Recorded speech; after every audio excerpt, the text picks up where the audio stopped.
Welcome back to another episode of Ask Ed, where Ed Smith answers your questions about cars, hot rodding, and engines. And that's Ed. Good morning, Ed. That pretty well covered everything. That covers it? Yeah. Now, we probably start from about 1910, 1920, up until, how new do you like to talk about cars? I just don't get in the computers, that's all. Just as long as there's not a lot of computers, we're good. Yeah, we're good. Okay. You're a hands-on guy. Yeah. Okay. We can fix it. Yeah, that's great. Well, I have so many people call me on the phone. Yeah. And not enough that it bothers me where I would stop doing that. Okay. But I get calls from all around, just little questions, and usually the questions are just a couple of minutes long. Yeah. And I like that. Just sure. It's not a long, drawn-out thing. Yeah, nothing. I'm not. Sure. I don't want to talk about your dogs and cats or anything. Or what you. Let's get to the mechanical points. Let's talk about your car. Okay, very good. Well, I know a lot of people watching really appreciate you taking time to do this. Yeah. So. Well, not too many people that can answer these questions these days. Yeah. So. Okay, good. Jackson wrote in, and I'm going to abbreviate his question a little bit. Good. When we've talked before about flipping a piston because the wrist pin is offset just a little. Yeah. On the piston, and so let's review. What is a benefit when people talk about reversing the piston with the offset different? What's the benefit on an engine? Well, the only benefit is very little. Okay. I mean, it isn't like any kind of horsepower rating or anything like that. Okay. It's just if you were going to build a motor, and depends on what you're doing with it, how RPMs it is, because the wrist pin's moved over so that don't scuff the cylinder walls with the piston that hard. I see. It's the drag on the cylinder wall. That's all. So it's changing that. That's a piston skirt that wants to touch the wall. That's right. The skirt. Yeah. Nothing else. Yeah. Okay. Nothing else. It's not the ring, the tension on the rings or anything like that. It's so minor. Okay. But if you're going to build a motor and you did everything else you could possibly think of, you might do that. And that's the only time you'd ever do it. Okay. To turn the piston upside down or something. Right. Of course, if it's a dome piston, you can't do that anyways. It has to be a flat top piston. It has to be a flat top piston. Yeah, you can turn it upside down. Okay. If it has an arrow on it, then you need to measure how much the wrist pin's offset anyways.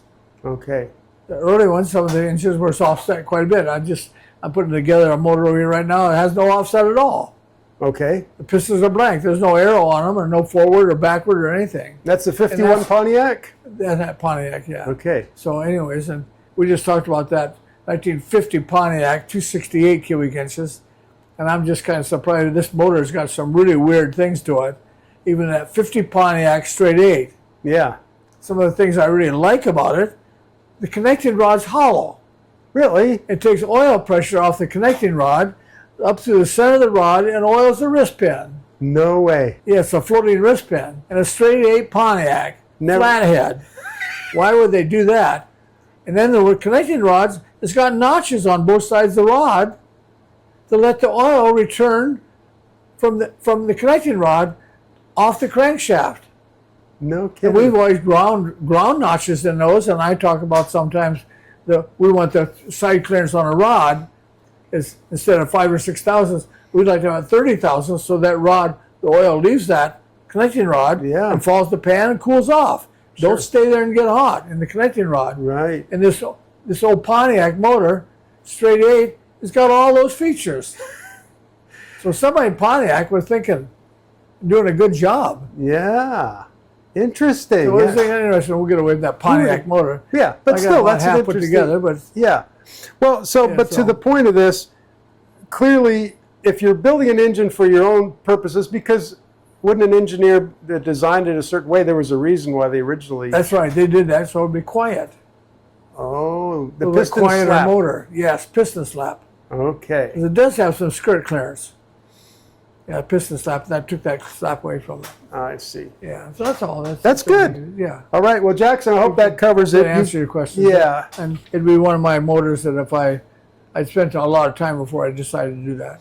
Right, that's a flat top piston too, so you're not going anywhere. Right. You know, it ain't 12.5, 13-1. This, Brian has a question relating to the distributor and the rotor. We're going to that. Okay. There's a lot of people that don't always know what to do, and he's got a method, and he'd like to know what you think. He likes to take the rotor and cut the tip so it's not quite so wide, and elongate the screw holes on the base plate so he could rotate it to phase the rotor in line with the tower. He also took the cap and drilled a hole right behind one of the towers and then hook a timing light to adjust the base plate so it would line up perfectly with the post. And the purpose is to help with spark scatter, is what he calls it. Have you ever messed with it in that way? That's a new one for you. No. The only thing we did know is that, the spark, when it sparks from the rotor to the cap, I'll say 8, if we've got an 8-cylinder, it does spark over there and has slag. Mm-hmm. And that slag is like a welder. Yeah. And that slag will stick to the distributor cap. Oh, yeah. And pretty soon you got slag all the way around and it won't run. Okay. If you get that much spark of that thing. So you don't want to have that rotor too far away from that to each one of the things on the distributor, the terminals on the cap. If it has to jump very far, then it's going to have more slag. I see. It's going to leave those little sparks all the way around the inside of that cap. It's called a track around there.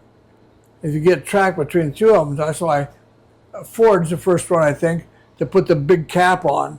Mm-hmm. So instead of those terminals being maybe a half-inch apart between each terminal and the cap, and the Ford big cap, they're almost an inch apart, so they don't track so much.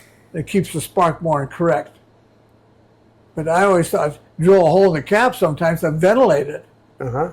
So the cap, so it keeps cooler. Okay. The spark, you can ventilate the cap so the spark is cooler instead of getting hot inside that cap. Right. But so you wonder, people, why would you replace the distributor cap? There's no moving part in it. There's no cap. Yeah, just because it tracks. Because of that, you've explained that. Yeah, right. Excellent. And sometimes they crack between two of them and it will misfire. Mm-hmm. Like Ford would like talk about misfiring and get off on that track is like a 390 Ford. The two center spark plug wires on one side are real close to one another and they fire right next to one another. If you force that very much at all, that one spark plug wire will jump to the next one. Oh, wow. The center two on one side, one bank. So every time you put the wires on that car, you need to keep them farther apart. And that's the only motor I know is tricky about the 390 Ford. Interesting. You need to keep those two spark plug wires separated because they will misfire under load. Each car's got his own little skimpy. Yeah, but this is where a guy with experience is going to help you know these things. Yeah, you're not going to know. And we used to have a Dodge 6-cylinder, and I think the Slant Six were a little bit too. The distributor is lower than the carburetor, and it has a vacuum advance on it, on the carburetor from there to the distributor. Uh-huh. So if you flood the carburetor over, the gas runs down the vacuum advance on it all the way in the distributor cap. Oh, no. You start it up and blows the cap in 50 pieces. Because the distributor is full of gasoline. Because the carburetor is higher than the distributor. So you got to remember. Not a good idea. Wow. So some of those little things. Each car's got his own little thing. Yeah. But good. It sounds like he's doing his homework. Yeah, he's got his. So going just to finish that up, in a distributor, you want that moving rotor to get as close to the contacts as possible without touching. That's right. Exactly right. Yeah. Okay. Sometimes if you jump spark, we used to go to the county fair, and the guy had that little tube he put on the top of the distributor cap, pull the coil wire out, and all it was, the spark had to jump in that tube, and it was harder to jump, and so that it'd be more voltage, and more voltage make the motor run faster. So this guy at the county fair had a tachometer on his motor with a hood up, selling that little tube in the distributor, and he would sit there with the motor running, and he was good at it, took the coil wire off, put this thing in and put it on, and it would idle faster. Really? Because the spark jumped in there, and then caused a better spark, a high voltage, and the motor would run better. No. The motor ran better with a higher voltage. Okay. So we ended up getting that with our Melry coils, the big old coil. Yeah. And the MSDs, and then that's the what was the other one? Had the big orange coil. Oh yeah. And so that makes the motor run better and better than the little factory coil. So he's on the right track somewhere. Yeah, all these all that's interesting, and You never learn it all, I guess. Yeah. Yeah, it's always something to learn. Excellent. Yeah. Thank you. That is really great. We might be venturing into that too new with this question, so I don't know. Okay. Red Iron says, I'd love to know Ed the Wizard's opinion. So now you're the wizard. Okay, now I'm a wizard. Ed the Wizard's opinion about the GM 8.1, that really big V8.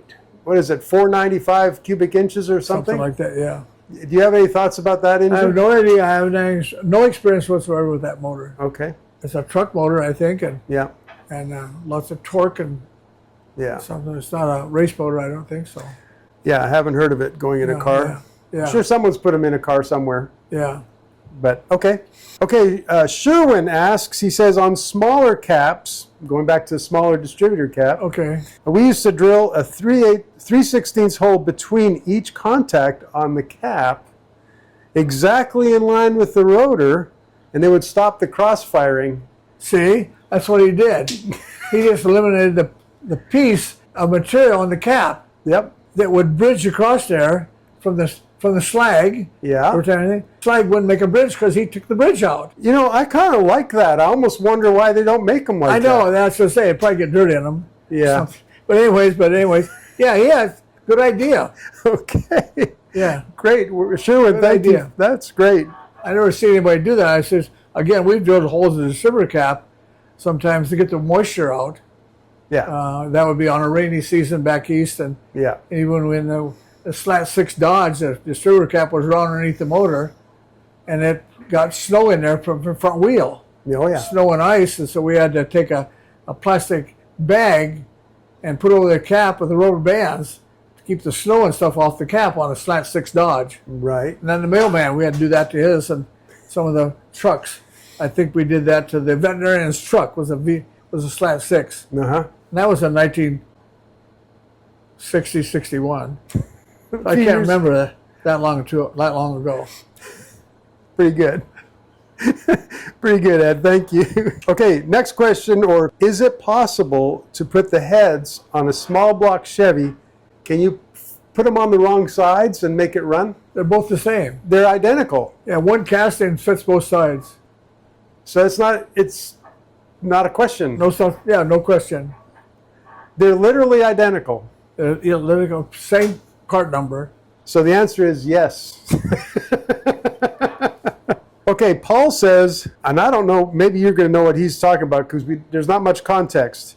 Buy 2 sets of bearings and only use the upper mains from both sets. He seems to think the upper mains are better than the bottom main bearings. Can you imagine? I never heard of that. Okay. But sometimes the upper bearing may have a groove in it. And if he wants to put the groove all the way around so oil's all the 360 degrees Yeah. from the oil pressure, because the oil pressure is in the block, and the block has those maybe grooves in the top bearing, Yep. closed in the bottom. If he wants to lubricate that crank all the way around, Uh-huh. then he can use 2 uppers, yes. Okay. But don't use 2 lower. We're not going to mention that. There's no hole there. Just throw them away. There's no hole in the upper and the lower. Yeah, that'd be a problem. Yeah, that'd be a problem. So don't do that. But yeah, you can do that if you want to. Okay. I know not much advantage to it, but we used to groove the crank. All right, Ninja says, have you ever tried a throttle body on a flathead? So I don't know. I've never seen a throttle body on a flathead. No. Okay. We don't know, but it's fun that you're trying stuff. Yeah. That's good. Could be. Yeah. G-Man says, it's always fun and I love to learn from your videos. Does Ed have a favorite flavor or brand of Ford Type F transmission? You got a lot of people thinking about that Type F. Oh, the fluid itself. Yeah. It don't matter what brand. I don't think, because we've always noticed that the Ford F oil is a drier oil. Yeah. It's shift firmer, and GM oil, the regular transmission oil, is real slippery. Okay. And the GM oil was slippery, so the GM oil, the transmission shifted harder, so they put a slippery oil in it, so the older lady would like that. Yeah. She didn't like that shifting so hard. Yep. And Ford transmissions was kind of loosey-goosey with shifting them, So they put that. so they put the dry oil in them, and I think that's what B&M oil was, as far as I was concerned, and that's what they told us. It's just some blue coloring in it. Yeah. But you don't have Quick shift oil was a dry oil. But right now they have so much of different oils for different ones, and we'd have to go back to my oil guy Yeah. and ask him those questions. And one of these days I'll corner him someplace, and maybe I'll have a whole bunch of questions for him. Yeah, there you go. And I'll get a couple hours. Yeah, right. Ask him, and he better tell me the answers. That's right. Yeah. Okay. So I would know too, yeah. All right. But as far as a brand name, you don't care. No, I don't care, no. Okay, so Kenny says, I have a 59 Ford Thunderbird, and it has a 352 FE original 4-barrel carburetor. The car stumbles a bit from standstill, and I'm wondering, do you have any recommendations so that I can set it up to mash the throttle and it won't stall? What do you think the settings might be? That's Parkerized again Okay. with the accelerator pump. Okay. And the linkage on the accelerator pump is normally, and there's some play between the carburetor linkage and the accelerator pump. And they're supposed to have contact on them so they would move exactly the same. And if there's any play at all in it, there's an adjustment on it. You screw those down to where it's sensitive, real sensitive. And actually, if you went down a little bit more, then that would be real sensitive. You know, and just have to kick that bulb out of there. But as soon as you touch the gas pedal, the slightest amount, it should squirt fuel in. I see.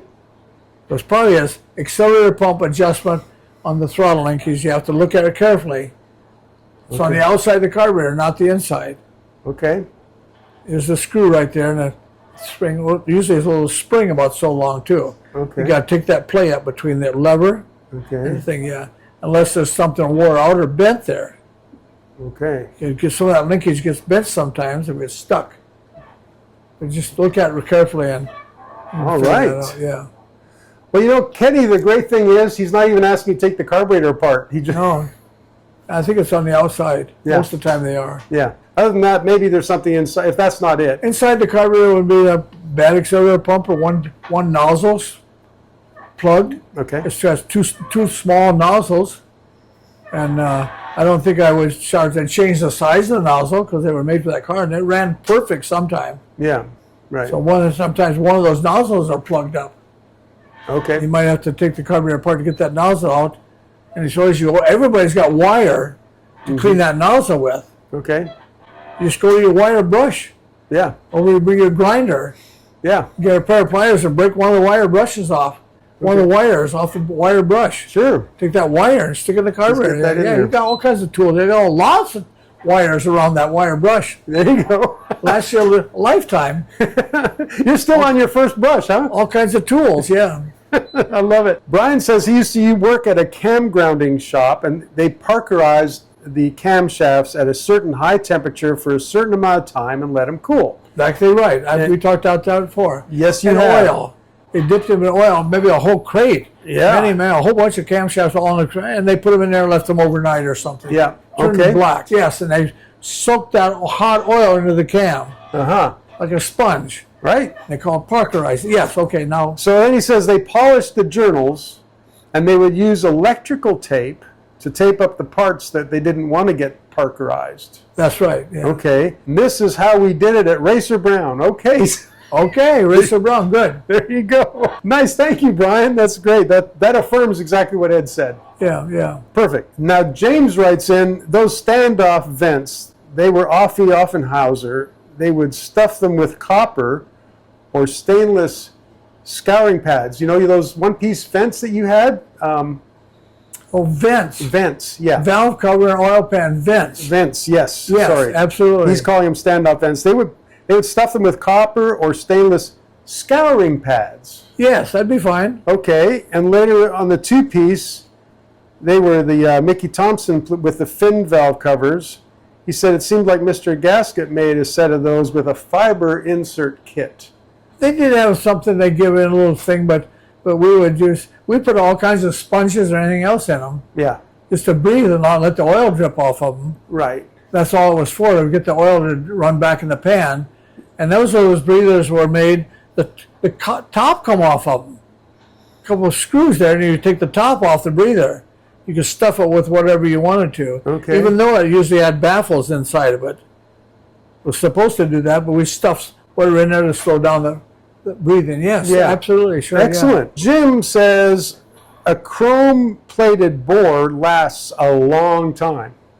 However, a nitrated bore lasts even 10 times longer than chrome. Can you nitrate a crankshaft?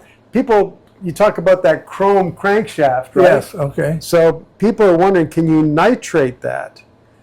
He says, I know it would be very hard, but he's trying to think outside the box. Can you even have chrome or nitrated bearings? I don't think I'd put a hard bearing on a hard crank. I don't think Tell us what you think would happen. Well, one of them's got to have some cushion in there somewhere. You're worried about the rod bearing cushion, and we like the chrome cranks. I've chrome cranks forever. They grind them 10 under and chrome them back to standard. Okay. Chrome them back to 15, put 15 thousandths of chrome on them, and grind them back to crank, and they'll last forever. You can spin a bearing on it, won't affect it or anything like that. But you got to have cushion in the bearing. So sometimes, again, we've had some of our crankshafts, we would take a standard crank and turn it 30 under. So the bearing got thicker, aluminum bearing, it cushioned more. Oh, okay. It won't be so hard on it. Right. Yeah. Something So has to give a you need little. some cushion in there someplace. Okay. Yeah, you just don't put a bunch of chrome stuff together, it won't last very long. Yeah. I was also thinking vibration when everything is Yeah, very that's hard. right. Yeah. And harmonics, we're always talking about Harmonics. harmonics and things like that. So, Good point. Very good point. yeah. All right, Nick Wilson says, so here's a question. I don't know if he's serious or not. He says, why do Ford engine exhausts smell different than Chevy engine exhausts? I've never noticed the difference. I should give my remarks on that. It wouldn't be polite. That's okay. We might pass on that question. We'll pass. I didn't know one smelled the other than it, but sometimes, it's like we have had some perfume scents that we put in our fuel on the IMCA car.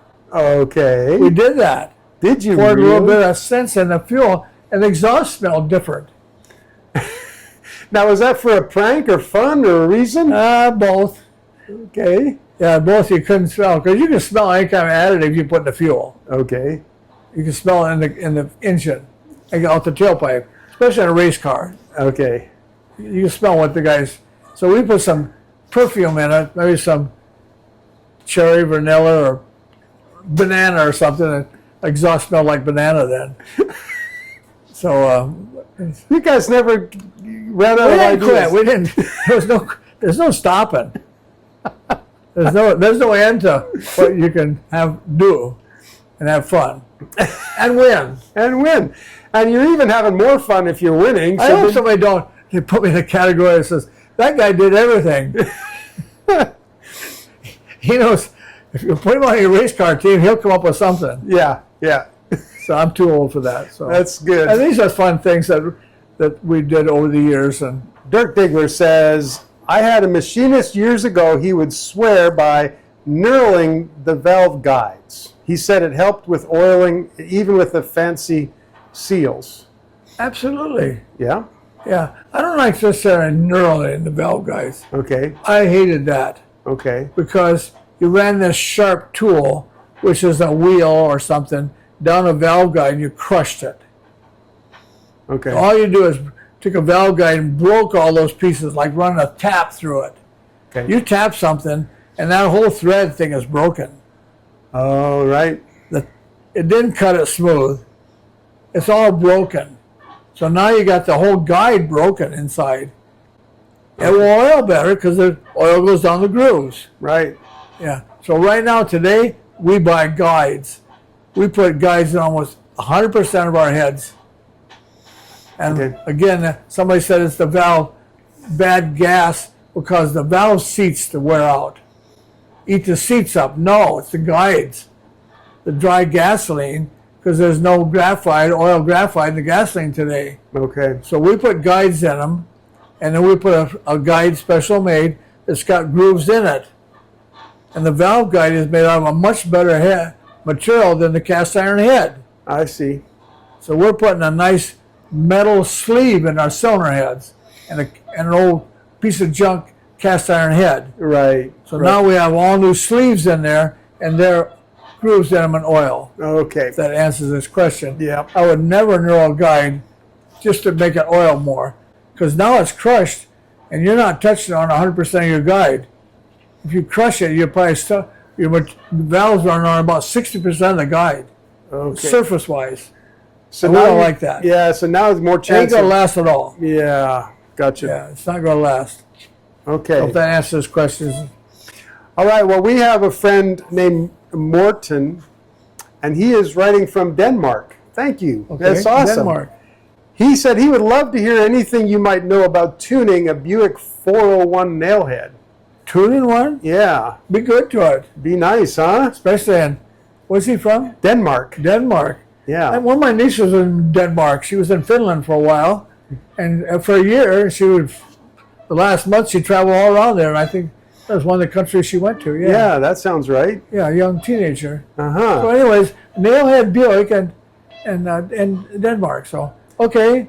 And tuning it, I think Buicks like timing. Okay. So I think I would worry a little bit about the springs in the distributor-cap. The advanced springs. Maybe put a little weaker spring on one maybe and make that distributor advance a little quicker. Okay. Instead of being, sometimes those Buicks didn't advance until they got up to a lot of RPMs. And we'd like to have them full advanced at maybe 2,000 RPM, 1,500, 2,000. Okay. Distributors advanced all it can do. Okay. Yeah. So one thing for idle, but off idle, you'd be pretty quick. It'd be, want the idle, it'd be, to swing out and advance that timing on that big Buick, yeah. Okay. And what Buicks about? and Cadillacs like timing. You don't want to, I don't know what kind of gasoline he has there. They have good gas in If Europe. they are good gas in Europe, you can run the timing up to 12 degrees. Okay. Maybe more until it spark knocks. Right. You don't want it to ping. Right. That's under throttle, under a load under throttle. Mm-hmm. See if we can get it to ping. Right. And back it off from a And ping. back it off if it pings just a couple degrees. And then keep dual exhaust. I'm sure he's got dual exhaust on it already. Right. And maybe a little richer on the carburetor. Advance the timing, a little bit richer on the carburetor. Drill the jets out a little bit. Don't be afraid to drill them out. Give it a little gas. Gas, yeah. And don't do much to drill a jet out 2,000s. Okay. If you want to make it, you got to drill out to 5,000s each jet. The 5,000 is not much for the little drill. Yeah. Yeah. So that would, good idea. Okay. Good luck. In Ask Ed episode 1, we talk about cam timing. Would it help to retard the cam timing 2 degrees to help with off-idle detonation? Usually off-idle detonation is lean. It's too lean. It's lean, yeah. Yeah, it's so lean. that's not a timing thing. Well, it is because your timing is too much advanced. Okay. So you're thinking it would be a good idea to retard the timing on the cam a little bit. On the cam, it's going to kill the low end totally. Yeah, it will kill the low end. Probably, if you advance the timing, I'll say Chevy V8, Yep. you're moving the timing back 2 degrees. It's 10,000th valve clearance, change its valves, 10,000ths every degree, so you're moving the valve train back 20,000ths. Okay. It's going to have less compression. Instead of having maybe a 150 or something, you might have 135 or 140. With that, you're probably not going to start very well in the wintertime. Okay. Or high altitude, it won't start. So you want that high compression at idle. Okay. And then the car won't, but it will go fast on top speed Okay. if you retard the timing. So you're kind of playing it more for high RPM at that point. Yeah. So Okay. I never heard of anybody doing that. Okay. I think I would do something else besides, I think I'd richen it up a little bit off idle. The second question, or the second part of the question, is the piston in a 350, that's Chevy 350, is it the same as the 327? Do they interchange the pistons? No, wrist pin's higher. Higher wrist pin. Higher wrist pin than the piston. Okay. The longer stroke. On the 350? Yeah. It's a 4-inch bore. Yeah. The wrist pin's different height. The wrist pin and the piston goes to the crankshaft. Okay. Yeah, different. So they're different. They do not interchange. Yeah, do not interchange. Okay. All right, here's a different kind of a question. Tom is asking, what are your thoughts on the compressed air drag motors? Have you heard about those? Well, I would think you'd put air in a tank and then run it into a piston and an engine and make the thing rotate. Yep. And gear it to a rear wheel somehow. Yeah, exactly. And spin the wheels for a short distance till you're out of air. Right.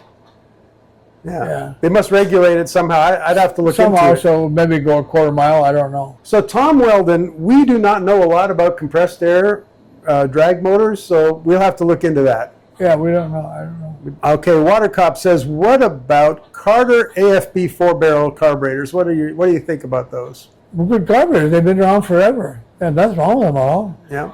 I don't think the Edelbrock carburetors is basically the same thing. Mm-hmm. The only thing, once Edelbrock got it, they changed the whole carburetor so nothing fits. The gaskets don't fit or anything like that. So you can't interchange anything between an AFB side. Our AFB carburetor kit won't fit an Edelbrock. Yeah. The both screws are all messed up. And Why do I just feel like they just did that on purpose? sure they did. Of course they did. Of course they did. Yeah, and they changed the carburetor. Maybe somebody on a carburetor had a patent on the carburetor. Yeah. Yep. Probably more had to do with patents than anything else. Yeah. But once they made the carburetor, all the Edelbrock carburetors are the same. And sometimes we get a few of them that don't work very well. They drilled I had a couple of them. They didn't drill the holes in them. Oh, so they were idled on 4 cylinders. No kidding. Yeah, we just send them back. JW's asking, could you get Ed to demonstrate the vacuum advance options on carburetors and distributors? Sometime, I guess maybe we can set something up to show people. Probably, maybe I'll play around with that distributor machine and we put it up on that distributor machine. There we go. That'd be fun. Let's see if the vacuum part of it works. I don't know if it does or not. Yeah. I haven't used that machine for several years. Yeah. It might be a fun little hobby to put together. Yeah. Get that going. Okay, thanks, JW. Idle air bleeds. They go down into the emulsion tubes, right? The tubes that draw a small amount of fuel into the idle circuit. Okay. Yeah. It's usually, and the things use slots in the carburetor, but usually, I don't know what he wants to know, because the idle circuit and the idle screw adjustments only work under, maybe each carburetor is different, but maybe under 800 RPMs. Yeah. And above that, the butterflies are away from that crack in the carburetor there, so it don't work anymore. Right. Yeah.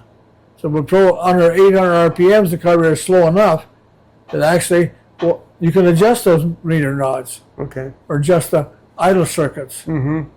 So, and that's one of the things there. If it's got a bigger camshaft there where there's no vacuum. I had one the other day, and the guy hasn't called me back. He was in the other day. A couple of times I told him, you want me to go by your house and fix your car? He said, yes. I said, I might. It's a good friend of ours, but he hasn't called me back if we got it running right. But anyways, we'd go back in the butterfly, and some of our carburetors and drill a hole in it. And the butterfly, like the high-performance Holly carburetors, Yeah. and you could close the throttle valves and get into the idle circuit and adjust it just fine.